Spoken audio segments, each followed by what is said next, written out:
If a church has less men in it, it must be because that church is becoming feminized. I am the one who caused that man to die.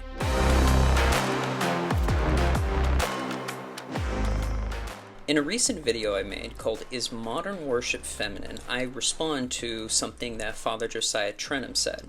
Father Josiah Trenham did an interview with Patristic Nectar Films, and the video is called America, Russia, and the State of the World. In a section of the video called Religion in America, this question is asked to him. How do you respond to the spirit of the younger generation that looks around and says, look, our forefathers failed us. Our country is in ruins. It's a jump ball for control. We need to look back centuries and make America more like that. And Father Josiah Trenham gives an extremely long answer that ultimately results in him saying to be like Christ. If you want to be great, be like Christ. That's the answer to the question. But on his way to get to that answer, he said many things that I do not believe are accurate. Now, let's talk about my motivation. My motivation is to not make Father Josiah Trenham look bad. That is not my motivation. My motivation is to get people to think critically. We're ultimately all followers of Christ, but we have many leaders in all of our lives that say things, and sometimes we just nod our head and we say, oh yeah, okay, and we just take their word for it. But this video is a perfect example of why you should question the things that your leaders tell you, because it turns out if you don't question it and you don't think critically, then you end up being lied to. So I'm going to play these clips and you can listen to what he has to say. We have been attacking young men for decades. The feminization of our culture, forgive me, even the churches, especially the Protestant churches, have been so feminized. The argument here is this. The Protestant churches have been so feminized. That is the argument here. So let's just go ahead, so nobody forgets, I'm going to put the argument right there. Now, after saying this statement, he tries to use evidence to back up his claim. The first piece of evidence he provides is that he talks about how people worship in the Protestant megachurches. He describes the typical, in his words, the typical megachurch, and this is how he describes their worship. The people are having their hands up and they're kind of moving back in erotic motions. It's almost orgasmic. It's very feminine. So keep in mind, this is the first piece of evidence he presents. The second piece of evidence is he says this. There's a reason that 70%, at least, those are the low numbers, 70% of congregants in these Protestant churches are women. To Father Josiah, lack of men equals evidence of feminization. That is what he presents. If a church has less men in it, it must be because that church is becoming feminized. So the second piece of evidence that he tries to provide is a correlation equals causation argument. Now, those of you who want to know what correlation versus causation is, I'm just going to go over that real briefly. A correlation is a statistical indicator of the relationship between variables. These variables change together. They covary. But this covariation isn't necessarily due to a direct or indirect causal link. Causation means that changes in one variable bring about changes in the other. There is a cause and effect relationship between variables. Let me give you an example. Imagine that there is a dead man on the ground, and I am holding a gun. There is certainly correlation between a dead man being on the ground and me holding a gun. But that does not mean that I am the one who caused that man to die. It could be the case that I saw the man was dead, saw the gun on the ground, walked over to it, picked up the gun, and then when somebody saw me, they just presumed my guilt. Somebody in that instance might say, I actually shot that man. I caused it to happen. because they're assuming, based off the correlation of the two pieces of evidence, that they have to be linked. But that's not necessarily the case. Because there is a correlation, because in his mind there is a feminization in the Protestant megachurches, and there being 70% of women in those churches, he believes that because there's correlation between those two things, it must be that it's the causation. But I'm going to prove to you in this video that that is not true. So let's examine the first piece of evidence. The people are having their hands up and they're kind of moving back in erotic motions. It's almost orgasmic. It's very feminine. He describes this kind of worship as orgasmic, but it isn't. Moving back and forth and lifting your hands in the air, there's nothing wrong with that. He describes this as feminine. Here's a question to ask. Is crying feminine or masculine? Is it feminine or masculine? Pick which one. No matter which answer you choose, you're going to be wrong, because crying is neither masculine nor feminine. Because crying is something that both men and women do. Therefore, it is not a masculine or feminine thing in and of itself. Is baptism masculine or feminine? Is dying in the name of Christ masculine or feminine? Is speaking in tongues masculine or feminine? Is fasting masculine or feminine? Is tithing masculine or feminine? Is washing someone's feet masculine or feminine? Are you beginning to recognize the problem here? The problem here is that when you arbitrarily decide that certain things are masculine and certain things are feminine without anything to back it up, suddenly everything starts becoming way, way less clear. Men and women can be baptized. Men and women can die in the name of Christ. Men and women can tithe. Men and women can fast. Men and women can wash a person's feet. The reason we do these things are not because they are masculine or feminine. We do these things because we are trying to embody Christ. It is wrong to attribute masculine and feminine to things that God calls both men and women to do. It's just wrong. Plain and simple. If you want to go back and see what Bible verses I use to show that it's not a bad thing to raise your hands and worship God, please go watch my first video. By modern standards, any man who would wash another man's feet is absolutely feminine. If you're going to base something being masculine or feminine off of what we currently in society judge to be masculine or feminine, then you have to be consistent and recognize that a man washing another man's feet is feminine. Greet each other with a holy kiss. That sounds very feminine by modern standards. But I'm sure Father Trenham would say, no, that's actually masculine. Well, now you're contradicting yourself, because you previously made a judgment call. That judgment call was any man who lifts his hands and is swaying back and forth, that is something that is feminine. You can only arrive at that conclusion by basing it off of what we currently see in modern America. If that's the standard that you're going to hold to, then that means you have to be consistent. You have to be. But he's just picking and choosing what is masculine and feminine. I have nothing against Father Trenham. Nothing whatsoever. But he's being very inconsistent. If I were to use the same type of argument that Father Trenham is using, I would say the clothing that he's wearing is very effeminate.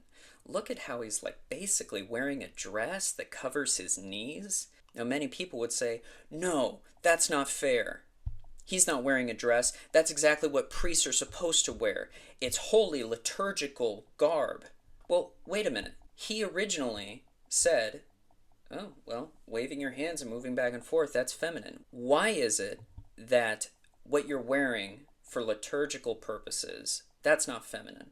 But raising your hands and moving back and forth, that is feminine. Hypocrisy. Absolute hypocrisy. How in the world are you supposed to convince me? Imagine that I'm somebody that he's talking to, and he's trying to convince me to convert to orthodoxy, right?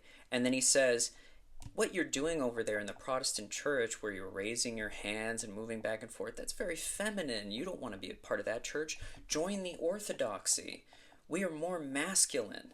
And then I go, okay, but you're wearing a dress. Oh, well, it's liturgical gear. Okay, well, do you greet your brother with a holy kiss?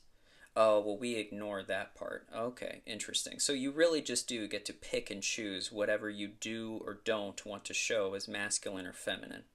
How in the world am I supposed to be convinced that I should join the orthodoxy when the standard that he's using jumps around? I'm sure that this video is going to get responses from people saying, well, I love the orthodoxy and that's all that matters. Well, good for you. I'm glad you like it, but that doesn't change that this is a bad argument. Now, after going into that, let's also look at Father Trenham's second piece of evidence and see how true this really is. Now, originally, in my first video, I said this. He's not wrong when he says that 70% of these congregants are women. He's not wrong about that. The reason I said this was because I didn't bother to check to see if Father Josiah was correct. I just assumed, well, he probably isn't lying about this. Turns out he wasn't lying, but the statistic that he is talking about is old. There's an article that was written by the Biola magazine on the Biola University website. I will put it in the link below. This is where I believe Father Trenham is getting his statistic. In America, among evangelical churches, 57% of members are women, and among mainline Protestant churches, 66% are women. According to a 1998 book, American Evangelicalism, University of Chicago Press. In other words, if this is what he's referring to, he's basing his view off a statistic from a book that was published in 1998. It's a 26-year-old statistic. What I think is really important is if we look at some updated statistics, right? Let's go to Statista. Gender distribution of religious groups in the United States in 2017 by faith tradition. Let's see here. When we look at Orthodox Christian, we have 50% men, 50% women. When we have Hispanic Protestant, we have 47% men, 53% women. When it comes to white mainline Protestant, we have 46% men, 54% women. White evangelical Protestant, 44% men, 56% women. Black Protestant, 42% men, 58% women. Thank goodness we have statistics that are not 26 years old. It turns out Father Josiah is operating under old information. I wouldn't want you to think that I'm lying to you, so let's look at some more statistics. Let's go to the Pew Research Center. And just so you know, this information, the RLS, the Religious Landscape Study, was conducted in 2007 and 2014. And they surveyed 35,000 Americans from all 50 states to get this information. And again, this is a statistic that, even though it was definitely a few years ago, it's more recent than Father Josiah's. For evangelical Protestant, 45% men, 55% women. When we look at historically black Protestant, we have 41% men, 59% women. When we look at mainline Protestant, we have 45% men, 55% women. And when we go to Orthodox Christian, 56% men and 44% women. Very interesting. Again, not nearly as bad as Josiah seems to think that it is. This is his exact quote. There's a reason that 70%, at least, those are the low numbers. At least 70%, he says. But he assumes that it's more. And these numbers don't reflect it in the slightest. One thing that I really appreciate from the Pew Research Center is that they get together belief in God by gender. When it comes to men, 57% are absolutely certain when it comes to their belief in God, and 69% women are absolutely certain.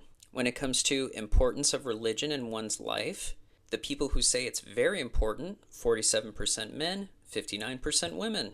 When it comes to attendance at religious services by gender, for at least once a week, we have 31% men, 40% women. When it comes to frequency of prayer by gender, for at least daily, we have 46% men, 64% women. When it comes to frequency of reading scripture by gender, we have at least once a week, 30% men, 40% women.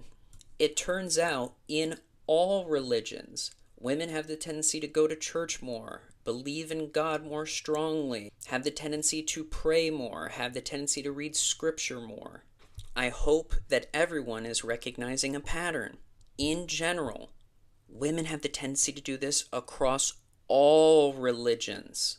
Lastly, I want us to look at this. PRRI.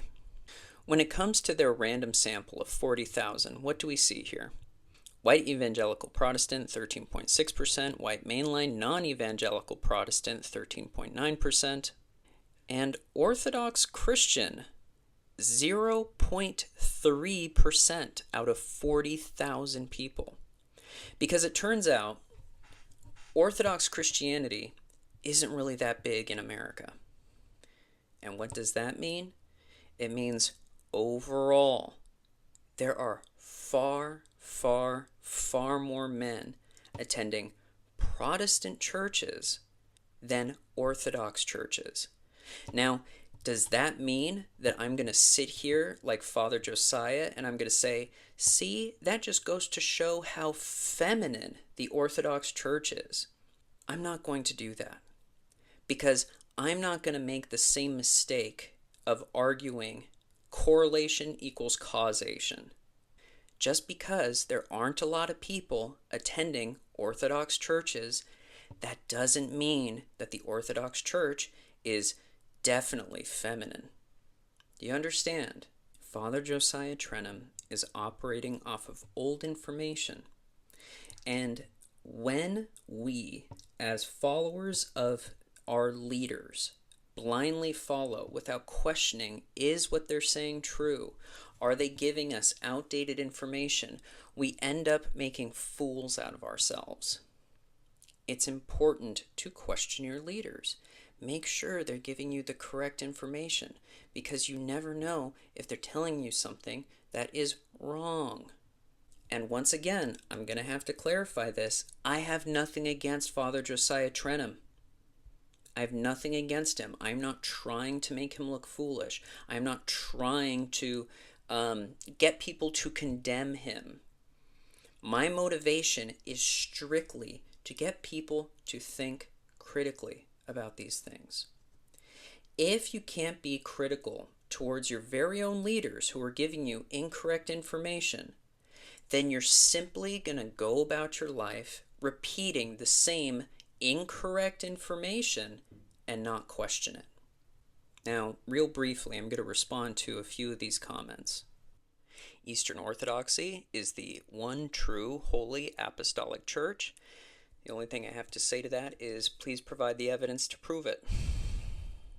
The Catholic Church also claims to be the one true Holy Church. If you're going to make a claim like that, please provide the evidence for it. They say these Bible verses that I used from the first video are coming from the New International Version, which was influenced by the Scofield Bible. Yeah, it turns out that that's not true. Then Michael Fetter essentially disagreed with me.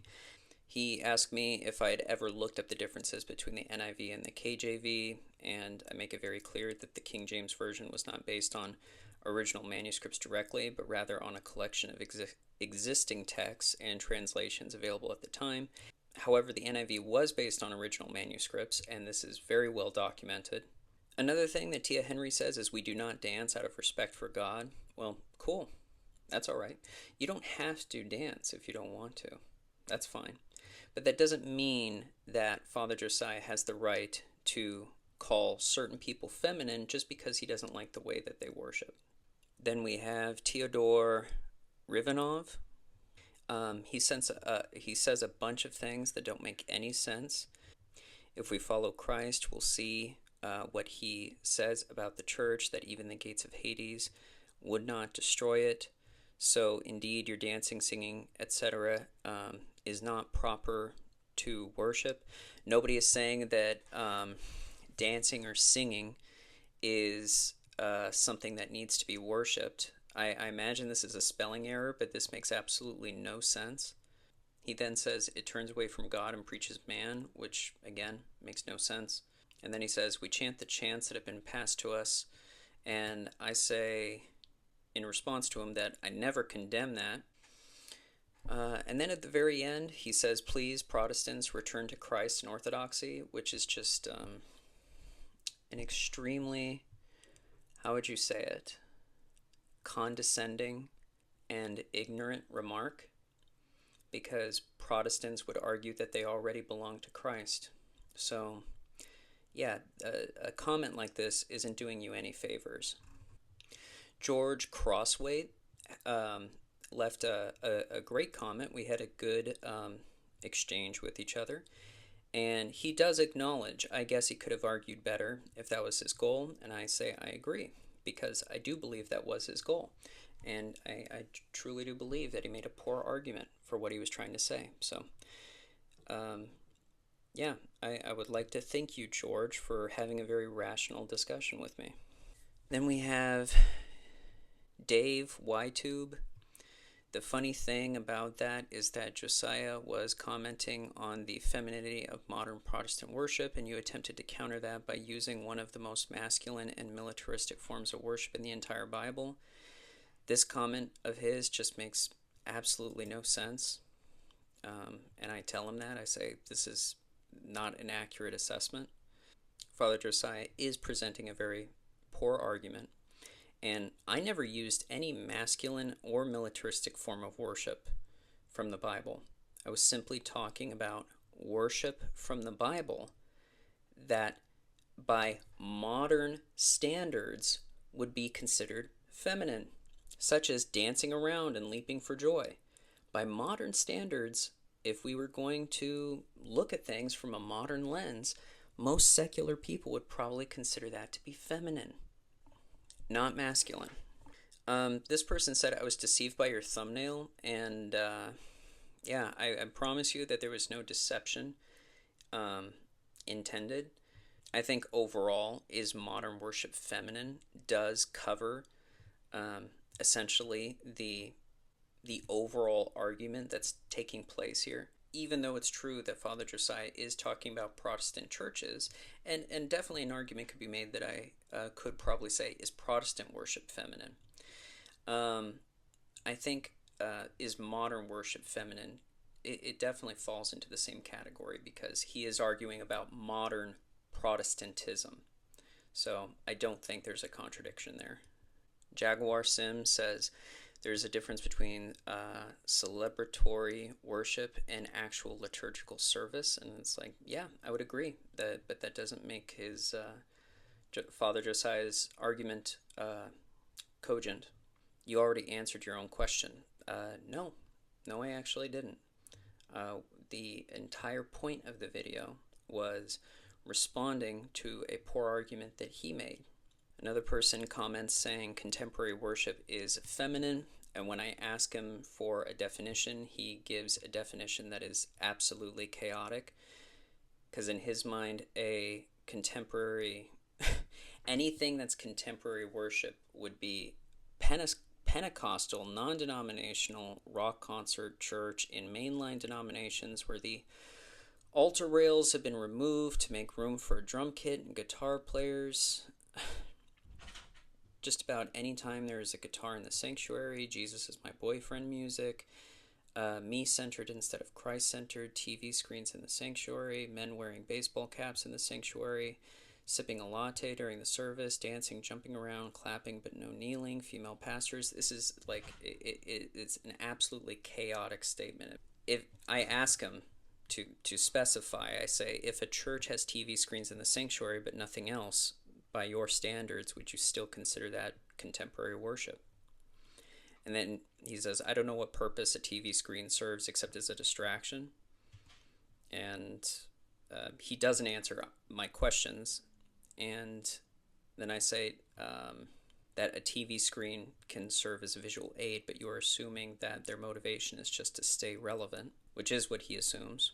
And then he says the Orthodox have icons, the Catholics have statues, and Protestants have TVs. TVs are our icons and our statues.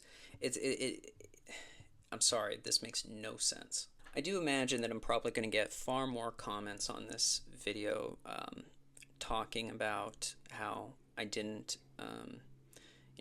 do a good job. I misrepresented orthodoxy or, whatever. But it's like my motivation from the very beginning is to examine what leaders have to say and look at what they have to say critically. That's super important. We have to look at these things critically. It's very easy to get lied to. And I have nothing against Father Trenham. He just gave bad information.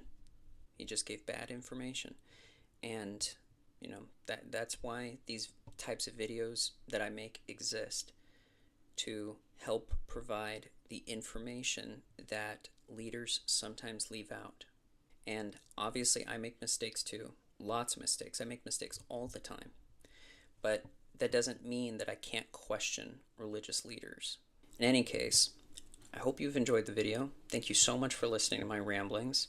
I hope you are all doing well, even you Orthodox people who may not like me. I hope that you're doing well. And I still love you, even if you may dislike the arguments that I present in this video. So take care, and God bless you.